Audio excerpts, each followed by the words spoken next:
Welcome to the Education Corner, a podcast by Education Choices magazine. Education Corner podcast would like to welcome Nick Hewlett, head of St Dunstan's College. St Dunstan's is a co-educational school accepting students from nursery to sixth form. The school describes themselves as an ambitious, forward-thinking community that champions individuality through a broad, liberal and academically exciting education, whilst retaining their historic and valued traditions. This is reflected in the school's community and experience, where pupils have the chance to take part in a broad offering of co-curricular activities and who excel academically, achieving first-rate exam results at all stages and going on to leading universities. It's a pleasure to have you with us, Nick. St Dunstan's hosts annual Let's Talk About conferences, which we also covered last year. Could you tell us more about these events and how you choose a topic and what they involve and what you hope to achieve? Sure. So we thought really carefully about how to brand these conferences, and we really wanted the idea of talking to be front and center. And the reason for that is because we're conscious that some of the topics that we're trying to unpack and unpick with the audiences there have the risk around them to plunge us into culture war territory. And we really want to avoid that, because actually the topics that we're discussing, and as you know, we talked about pornography last year, are really, really important educational topics that we need to unearth. We need to understand better, and we need to ask difficult but interesting questions of ourselves as educators as to whether we're really getting this right. So the emphasis is on talking.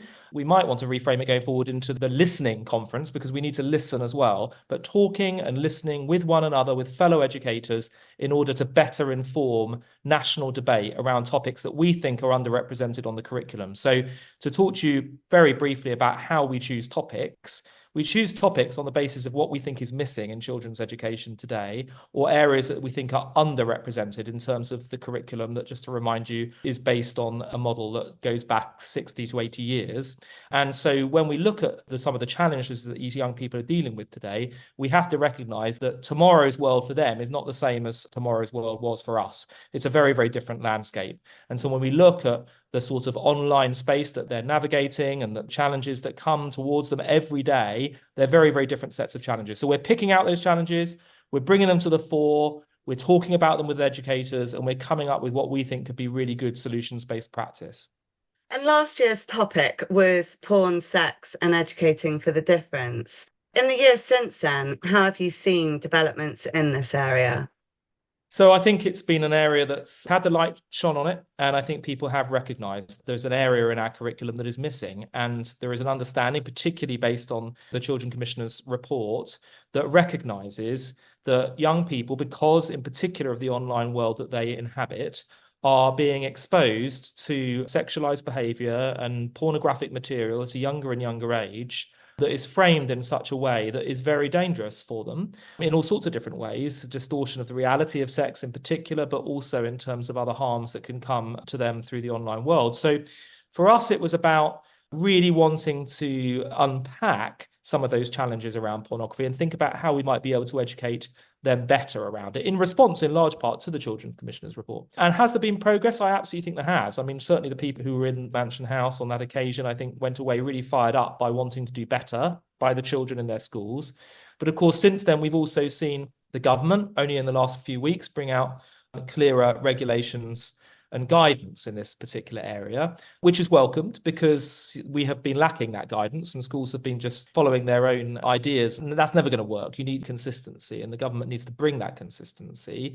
I do question the validity of some of the decision making around it, particularly the disconnect between the age limits that they're suggesting for the education in this particular area and some of the findings of that Children's Commissioner's report. I'd like to understand that a little bit better, but I do at least applaud the fact that there has been some guidance around it, which has very much been needed. My own view is that if we have evidence that children are accessing pornography and that it's shaping their thinking and their outlook on themselves, on their peer groups and the world, then we as educators have an obligation to respond to that, not after the event, but before the event, because otherwise, how can you possibly have a conversation that equips them to be able to handle that? So I maintain my view that we need to keep a really careful watching eye on what the data suggests, what the evidence suggests, and be able to respond with agility to educating young people around it.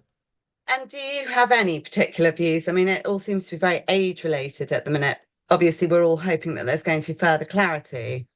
Yes, again, I just go back to the data on it. So the Children's Commissioner was very clear that something like just over a quarter of 11-year-olds have accessed pornography. I believe that 90% of children before they leave school have accessed hardcore pornography in one way or another. But let's just go back to that 11-year-old statistic. If more than a quarter of 11-year-olds have accessed pornography, I do find it difficult to understand why we would wait until the age of 13 to have a conversation with them around that. Now, I quite appreciate that if only a quarter of 11-year-olds have accessed pornography, that must mean that 75% have not. So that does mean that the conversations that you have with classes that age needs to be very, very carefully delivered, very sensitively delivered. But you see, my argument there would be all the more reason for clearer guidance as to what one should be discussing, how you discuss it, and equipping teachers who are at the front line of trying to deliver this for all the right reasons, equipping them to be able to have that dialogue in child-appropriate, sensitive ways. In light of the recent discussion around sex education in school, what advice do you feel you would give? I imagine this is probably leading into what you're discussing in the next conference to schools and parents. Each child is different, and we know that from the data. So each child is accessing information and material that's dependent on their own circumstances, on their own peer group, on their own school, on their relative exposure to online world, and whether they've got a phone or whether they haven't got a phone. Each child is different, and you as a parent will know, or one hopes you'll know, where they are in that journey. And so I suppose it's about understanding what your school is teaching and when, how they're teaching it. And of course, every parent is able to access the resources from the school so they understand what it is that their child is being taught, and to be able to facilitate and to reinforce those conversations in the home setting. I think that's absolutely the right thing to do. We have to work together, home and school and child, to ensure that we really wrap a net around children in terms of their education and preparing them for these difficulties and challenges of the world that they're in. So I think my advice would be to take a really joined up approach with the school, to work in lockstep, and to consider the best way of delivering that information to your child, dependent on their very particular and individual stage in their journey of growing up. And this year's topic is adolescent addiction, slightly interrelated in some aspects. What made you choose this as one of the most significant issues facing young people today? I mean, of the many challenges and problems that were caused by the lockdowns in COVID, it is really quite well known that the adolescent mental health position is one of crisis. And consequent to that, we have seen an uptick in pretty much all areas of adolescent addiction, be that vaping, gambling, pornography, gaming. All of these areas, when we run the conference, we'll go through all of the statistics with the delegates, but it's quite shocking how much they're rising post-pandemic, well, during the pandemic and still now post-pandemic as well. So you have to ask yourself, well, why is that? I mean, partly I think it is to do with the lockdown, the mental health issues, and young people, frankly, just trying to get a dopamine hit in ways that are the most accessible to them. Partly it's associated with some of the digital technology and the online space that's so ubiquitous now, because it means that they can access this imagery or these incentives in a way that perhaps couldn't be in the past. Some of it's to do with the fault of the tech companies. Some of it's to do with the fault of retailers and the way that, for example, vapes are being advertised, how they're being marketed in shops.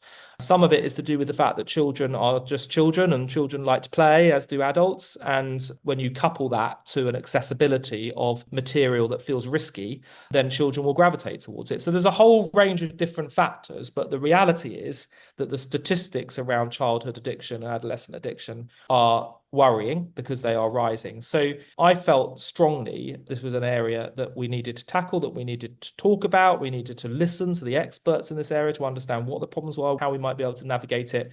I think my mind was particularly sharpened around it when I went into my local supermarket and saw that on the checkout where all of the confectionery had been, it had all been replaced with vapes. And I was so shocked by that decision making that I felt moved to go further with it. And can you tell us more about what this year, I mean, you've covered it to some extent. Have you got particular speakers in this year's conference or what it's going to include? Yeah, we're really excited. We've had so many people want to get involved, to be keynote speakers for the conference from a whole range of different backgrounds. So we've got those from the medical profession who've been really doing research into this, trying to understand how the adolescent mind is responding to some of these new threats and how one might try and educate to it to improve the situation better. We've got people from lobbying groups, we've got people from parent education groups. There's a whole range of different speakers all coming together with one purpose, really, which is to help the delegates fully understand some of those challenges and risks around addictive behaviours, and to think through how our curricula might be shaped to better equip young people to be able to handle it, and maybe to not make those choices in advance of being presented with them.